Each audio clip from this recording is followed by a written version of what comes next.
Hai, selamat sore untuk kita semua. Perkenalkan, nama lengkap saya Nonce Elisabetho, biasa dipanggil Nonce, NPM 22220147. Saya dari Program Studi Administrasi Negara Fakultas Ilmu Sosial dan Ilmu Politik. Di sini saya akan mempresentasikan hasil kerja saya yang berjudul Proses Kebijakan Publik. Terlebih dahulu kita membahas pengertian kebijakan publik. Kebijakan publik adalah kebijakan-kebijakan yang dibuat oleh pemerintah sebagai pembuat kebijakan untuk mencapai tujuan-tujuan tertentu di masyarakat, di mana di dalam penyusunannya menggunakan berbagai tahapan. Slide yang kedua, kita akan membahas proses kebijakan publik. Proses kebijakan publik adalah proses yang meliputi kegiatan perencanaan, penyusunan, pelaksanaan, dan evaluasi kebijakan. Dalam proses kebijakan terdapat berbagai macam model proses kebijakan. Nah, pada kesempatan ini saya hanya membahas 3 model. Yang pertama, model rasional, di mana menekankan bahwa proses kebijakan merupakan proses yang rasional dan dilakukan oleh aktor-aktor yang memiliki cara berpikir yang rasional. Yang kedua, model incremental model. Menurut model ini, proses pencarian informasi yang diperlukan berlangsung terbatas, tidak seluruhnya sistematis. Yang ketiga, model tong sampah, di mana model ini melihat bahwa suatu kebijakan dapat dipicu dari 3 arah, yaitu dari masalah atau problem stream, kebijakan sebelumnya atau kebijakan terkait, atau polystream. Yang berikut kita akan membahas tentang formulasi kebijakan publik. Formulasi kebijakan publik adalah salah satu aksen penting dalam menjalankan kebijakan publik atau suatu pengembangan dari mekanisme yang bertujuan untuk menyelesaikan permasalahan publik yang terjadi. Di sini juga ada tahapan perumusan kebijakan. Ada 5 tahapan perumusan kebijakan. Yang pertama itu penyusunan agenda. Penyusunan agenda adalah sebuah fase dan proses yang sangat strategis dalam realitas kebijakan publik. Yang kedua, formulasi kebijakan, di mana masalah yang sudah masuk dalam agenda kebijakan kemudian dibahas oleh para pejabat atau pembuat kebijakan. Yang berikut, adopsi atau legitimasi kebijakan, di mana tujuan legitimasi adalah untuk memberikan otoritas pada proses dasar pemerintah jika tindakan atau legitimasi dalam suatu masyarakat diatur oleh kedaulatan rakyat, warga negara akan mengikuti arahan pemerintah. Yang berikut, implementasi kebijakan, di mana dalam tahapan implementasi, kebijakan akan menemukan dampak dan kinerja dari kebijakan tersebut. Yang berikut, evaluasi kebijakan. Evaluasi kebijakan dapat dikatakan sebagai kegiatan yang menyangkut estimasi atau penilaian kebijakan yang mencakup substansi implementasi dalam kebijakan.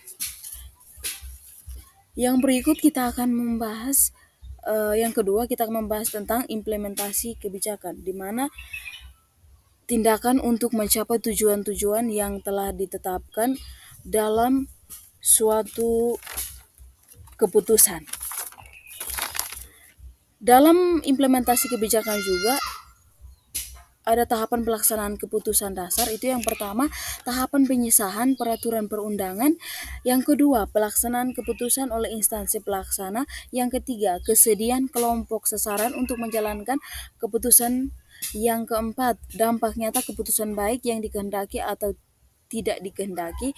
Yang kelima, dampak keputusan sebagaimana yang diharapkan instansi pelaksana. Yang keenam, upaya perbaikan atas kebijakan atau peraturan perundang-undangan. Nah, dalam implementasi juga ada implementasi kebijakan juga dapat dilakukan melalui dua pendekatan, yaitu implementasi kebijakan top down, di mana implementasi top down yang sering mengacu pada proses melaksanakan apa yang diamanatkan oleh kebijakan untuk mencapai tujuan yang dinyatakan dan dengan saran yang digariskan dalam anggaran dasar. Yang kedua, implementasi kebijakan bottom up, di mana pendekatan bottom up ini melihat implementasi kebijakan sebagai proses interaksi dan negosiasi yang berlangsung dari waktu ke waktu. Yang ketiga, adalah evaluasi kebijakan publik. Evaluasi kebijakan publik adalah bagian atau tahapan terakhir dari kebijakan publik. Dengan kata lain, sebuah kebijakan publik tidak dapat dilepas begitu saja, melainkan harus diawasi. Nah, tujuan dari evaluasi adalah untuk mengetahui sejauh mana kebijakan mencapai tujuan yang telah ditetapkan, sebagaimana pertimbangan dalam peninjauan dan peningkatan pelaksanaan kebijakan. Dalam evaluasi kebijakan juga, menurut beberapa ahli ada 3 tipe evaluasi yang berkaitan dengan tingkatan-tingkatan program. Yang pertama, evaluasi pra-program atau exit ante evaluation, di mana dilaksanakan sebelum program diimplementasikan. Hal ini dilaksanakan untuk menafsir kebutuhan atau pernyataan kebutuhan pembangunan yang bersangkutan untuk menentukan sarana potensial dari suatu program pembangunan per kelompok atau per region. Yang kedua, evaluasi tengah berlangsung atau ongoing concrete evaluation. Nah, di mana pada tahapan ini dilakukan pada saat program itu diimplementasikan. Jadi pada tahapan ini tegang, waktu program itu berjalan dievaluasikan. Yang berikut, yang ketiga, evaluasi sedang berlangsung atau ex post evaluation. Nah, di mana pada tahapan ini dilakukan setelah program itu diimplementasikan untuk menilai dampak dan pengaruh program itu dengan menghitung seberapa jauh program itu dapat mencapai tujuan yang telah ditentukan oleh program itu. Yang berikut juga ada 4 fungsi evaluasi kebijakan publik, yaitu eksplorasi, kepatuhan, auditing, accounting. Nah, di mana eksplorasi melalui evaluasi dapat dipotret realitas pelaksanaan program dan dapat dibuat generalisasi tentang pola-pola hubungan antara berbagai dimensi realitas yang diamatinya. Nah, yang kedua, kepatuhan, di mana melalui evaluasi dapat diketahui apakah tindakan yang dilakukan oleh para pelaku, baik birokrasi maupun pelaku lain, sesuai dengan standar dan prosedur yang ditetapkan oleh kebijakan. Yang ketiga, auditing, di mana melalui evaluasi dapat diketahui apakah output benar-benar sampai ke tangan kelompok sasaran maupun penerima lain yang dimaksud oleh pembuat kebijakan. Yang terakhir, accounting, di mana dengan evaluasi dapat diketahui apa akibat